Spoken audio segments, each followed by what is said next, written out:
My name's Marcus Reed. I'm 34 years old, and I've lived my whole life in Dallas, Texas. I'm not a rich man, not a powerful man, just a high school history teacher trying to make ends meet. Most days, my life is simple: chalk dust on my hands, students rolling their eyes when I get too passionate about the Civil War, evenings spent grading papers with a lukewarm cup of coffee beside me. My car is a beat up '07 Honda Civic. My suits are all from clearance racks, and my biggest luxury is splurging on takeout Chinese food on Friday nights. But despite the modest life, I always prided myself on one thing: being dependable. If my students needed me, I stayed late. If my mother's sink leaked, I fixed it. And if my younger brother Kyle called me at 2 a.m. crying, I answered. Kyle was always the opposite of me.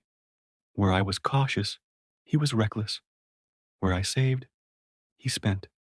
He had a taste for fast cars, flashy clothes, and big poker games. I used to think he'd grow out of it, but by the time he hit 30, it wasn't just a phase, it was his whole life. One night, I was finishing lesson plans at the kitchen table when my phone lit up. Kyle. His voice was frantic, broken. Marcus, they're gonna kill me. Please, man. I don't know what to do. My heart dropped. Turns out, he had racked up nearly $500,000 in gambling debt. $480,000. I felt the blood drain from my face. That number might as well have been 4 million. It was impossible. But for Kyle, it was real. And the people he owed weren't exactly the kind you negotiate with. I remember pacing the kitchen, staring at the faded linoleum as he sobbed on the other end. You're the only one I got, he said. And that cut me deep, because in a way it was true. My father left years ago. My mother coddled him too much to hold him accountable. And friends, he'd burned all those bridges long ago. So I did what I've always done. I sacrificed. I cashed out the tiny 401k I had built over 10 years of teaching.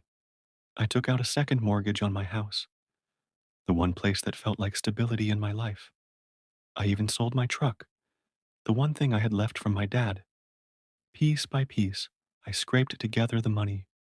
When I handed that cashier's check over to clear Kyle's debt, I felt hollow, like I had given away more than just money. I had given away years of my life, years of security. But when I saw the relief on his face, the way he hugged me, like he meant it, I told myself it was worth it. My colleagues called me crazy. My closest friend at school, Janet, told me flat out, Marcus, he'll do it again. People like Kyle don't change because someone bails them out. I smiled, nodded, but deep down I thought, she doesn't know him like I do. He's my brother. Blood is blood. What I didn't know then was that blood would soon be the knife in my back. I wish I could tell you that paying off Kyle's debt was the end of it, that he saw the sacrifice I made, turned his life around, and finally grew up. That's the story I wanted to believe. But reality doesn't work like that. Not with Kyle. For a while, he played the role of the grateful brother. He came over on Sundays for dinner, brought my daughter Lily little gifts, even helped mow my lawn once or twice. My wife, Claire, was skeptical. She'd give me that look over the table, the one that said, don't be fooled. But I brushed it off. I told her, he's trying. Give him time. Because I needed to believe I hadn't destroyed my financial future for nothing. My daily life shifted in ways I couldn't ignore. Every morning, I woke up to the sound of my alarm at 6:15, just like always. But instead of scrolling through the news before school, I found myself opening banking apps, calculating what was left after the mortgage doubled, after the retirement fund vanished. I started drinking cheaper coffee, clipping coupons, skipping lunch just to make sure Lily still had everything she needed. Students would notice me rubbing my temples during class, and one even asked if I was sick. I told them it was just allergies, but truth was, I was carrying a weight they couldn't see. Meanwhile, Kyle seemed fine, better than fine even. I'd catch him posting on Instagram, nights out with friends, expensive drinks, flashy new clothes. Once I saw a picture of him standing next to a sports car, grinning ear to ear. My jaw clenched so tight I thought my teeth might crack. I told myself it was borrowed, or maybe a friend's, but a voice inside whispered, "You fool, he's already slipping back." Then came the day everything cracked open. It was late March, a Friday afternoon, and I was grading essays at my desk when my phone buzzed. It was a message from an unknown number. Normally, I'd ignore it, but something about the preview froze me. "You really think paying his debt makes you safe?" My stomach dropped. I opened the message, hands trembling. It was from one of the men Kyle owed money to. The text went on. "Your brother didn't tell you everything. He still owes us, and if he doesn't pay, guess who we come to first?" I felt the air leave my lungs. I called Kyle immediately. No answer. Called again. Straight to voicemail. My pulse was pounding in my ears. I tried to focus on the papers in front of me, but all the words blurred together. Finally, I couldn't take it anymore. I left the stack unfinished and drove straight to his apartment. The place reeked of stale beer and cologne. Empty bottles littered the counter, clothes scattered across the floor. And there was Kyle, sprawled on the couch, laughing into his phone like nothing was wrong. When he saw me, his smile faltered. "Marcus, what's up?" I didn't waste time. I shoved the phone in his face, the message glowing on the screen. "What the hell is this?" His eyes darted, just for a second, before he forced a laugh.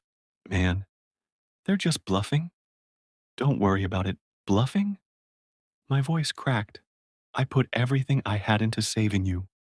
I sold Dad's truck. I mortgaged my house. And you're telling me you still owe them?" He shrugged, and that shrug broke something inside me. "Look, it's complicated. I thought I could win it back, okay? I just needed—" "Win it back?" I nearly shouted. "Kyle, this isn't a game. These people don't bluff. They don't forget." For the first time, I saw something cold flicker in his eyes. He set his phone down, leaned back, and said, "You've always been the responsible one, Marcus. The fixer. That's your role. Mine? I take risks. Sometimes they don't pan out. That's just who I am." The words cut deeper than a knife, not just because of what he said, but because of how calm he was. Like my sacrifice meant nothing. Like I was just a safety net he could fall back on whenever he screwed up. I left that night with my hands shaking on the steering wheel, headlights blurring in my wet eyes. Claire was waiting when I got home. She didn't even ask. She could read the truth on my face. She just wrapped her arms around me while I broke down, whispering, "I told you. I told you he'd do this." But the worst part wasn't the betrayal itself. It was the realization that Kyle had dragged me into something darker than debt. That text message wasn't a bluff. It was a warning. And as I lay awake that night, staring at the ceiling, I knew one thing. I had put everything on the line for my brother, and he was about to cost me even more. You ever have one of those nights where no matter how many times you shift your pillow, no matter how many deep breaths you take, Sleep just won't come. That was me, lying there in the dark, listening to the tick of the clock, Claire's steady breathing beside me, and the creaks of the house I once felt safe in. Only now, every creak felt like a threat. Every shadow seemed heavier because I couldn't stop replaying that text. If he doesn't pay, we come to you. By morning, my nerves were raw. I moved through my routine like a ghost, shaved too fast, and nicked my chin, burnt the toast. Even Lily noticed. She looked up from her cereal and asked, Daddy, why are your eyes red? I forced a smile and said it was just allergies, but my hands shook when I kissed her goodbye. Driving to school that day, the radio sounded like static, and every car in the rear view felt like it was following me. It's terrifying how quickly fear can twist normal life into something unrecognizable. That afternoon, the fear became flesh. I had just finished teaching my last class when I saw them. Two men leaning against a black SUV parked across the street from the school. Suits too sharp for this small town. Sunglasses even though the sky was cloudy. They weren't there by accident. I didn't need them to say a word. I knew. My heart thudded so hard, I thought the students might hear it echo through the hall. When the final bell rang and the kids poured out, one of the men raised a hand in a lazy wave, not friendly, but mocking. I froze at the doorway until they drove off slowly, almost deliberately, as if to say, we know where you are. We know who you love. That night, I confronted Kyle again, barged into his apartment so hard the door slammed against the wall. He was sitting there with a video game controller in his hand, a bag of chips in his lap, like a teenager, instead of a grown man who had set my entire world on fire. They came to my school, I spat. Do you get that? My school, where kids are, where my daughter could have been? Kyle paused the game, raised an eyebrow.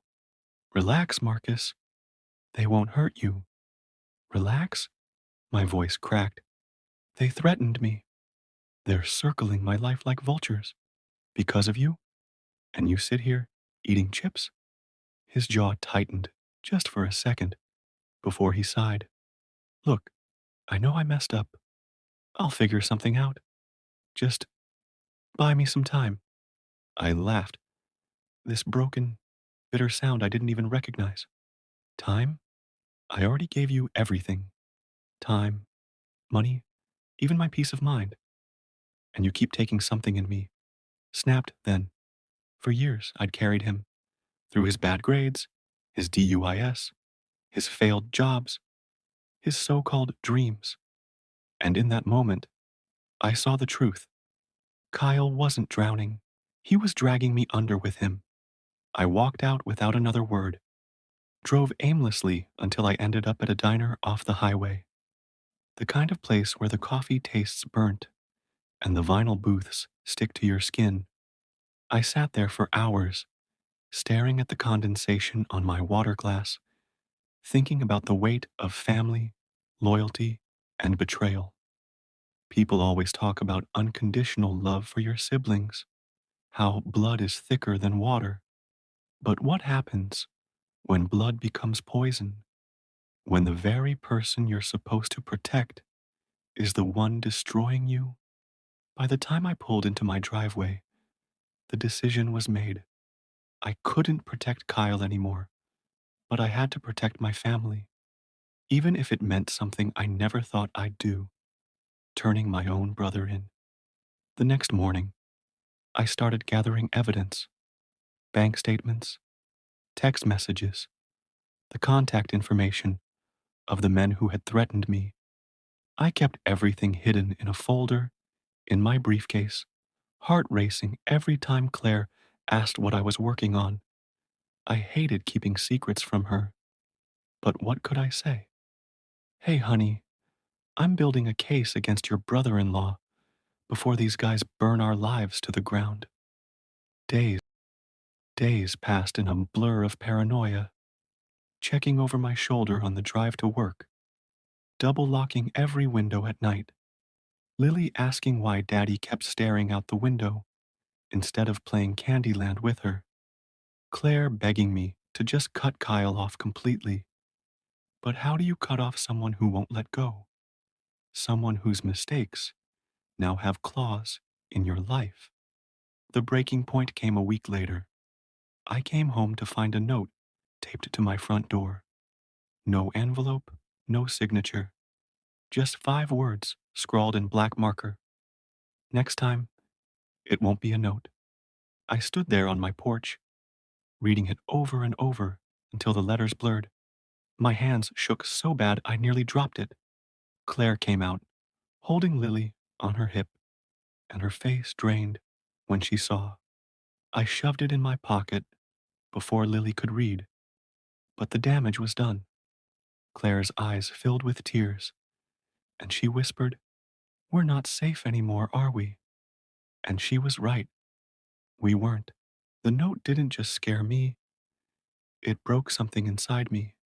Standing on that porch, with my wife's eyes filled with fear and my daughter's small fingers clinging to my shirt, I knew I couldn't keep pretending this would somehow fix itself. Kyle wasn't going to change. The men after him weren't going to back off. And every day I hesitated, I was gambling with the safety of the only people who truly mattered to me. That night, after I tucked Lily into bed, sat at the kitchen table with Claire. She was silent, stirring her tea even though it had gone cold. Finally, she said, "You have to do it, Marcus. You have to turn him in." Hearing her say it made me sick, like the words themselves were poison. Kyle was my brother. I'd shared a room with him growing up, patched his scraped knees, defended him from bullies. He was reckless, selfish, destructive, but he was still blood. How do you take that bond and hand it over to strangers in uniforms? How do you sign your own brother's death warrant? But then I looked at Claire, her tired eyes, her trembling hands, and I thought about Lily, about how she still thought the world was safe, that monsters lived only in storybooks. I couldn't let her learn the truth in the worst way possible. So I made the call. The detective on the other end didn't sound surprised. He'd heard Kyle's name before. He asked for proof, and I had plenty. The folder I'd been building wasn't just a desperate attempt at control. It became the very thing that would undo my brother. I didn't sleep that night. I lay awake listening to every creak in the house, half expecting those men to kick the door in before dawn. At 6 a.m., I got the call. They had Kyle, picked him up at a gas station just outside of town, duffel bag full of cash in his trunk. He didn't resist. He didn't even run. For a moment, I felt relief. Relief so strong, it nearly knocked me to the floor. My family was safe. The shadow over our lives had finally lifted. But then came the guilt. When I went to see him, they had him in holding. Orange jumpsuit, wrists chained to the table. He looked smaller somehow, like the weight of his choices had finally crushed him. When he saw me, his mouth curled into a bitter smile. "You really did it," he said. His voice was calm, almost mocking. "Your own brother. Guess blood ain't so thick." After all, I swallowed hard, forcing myself to meet his eyes. "You left me no choice, Kyle. You put Claire and Lily in danger. You brought those men into our lives." He leaned back in his chair, shaking his head slowly. "You always thought you were better than me. The golden boy, the teacher, the family man. Well, guess what? Now you've got blood on your hands, too. Sleep well with that, Marcus." The guard came in before I could answer, but his words followed me out of that building like a curse. And the thing is, he was right. In a way, I had protected my family, yes, but I had also destroyed what little bond remained between us. I had chosen survival over loyalty. Weeks passed. The threats stopped. The black SUV never came back. For the first time in months, I could breathe without feeling like someone was pressing a knife to my throat. Claire smiled again. Lily laughed freely again. The house felt warm instead of haunted.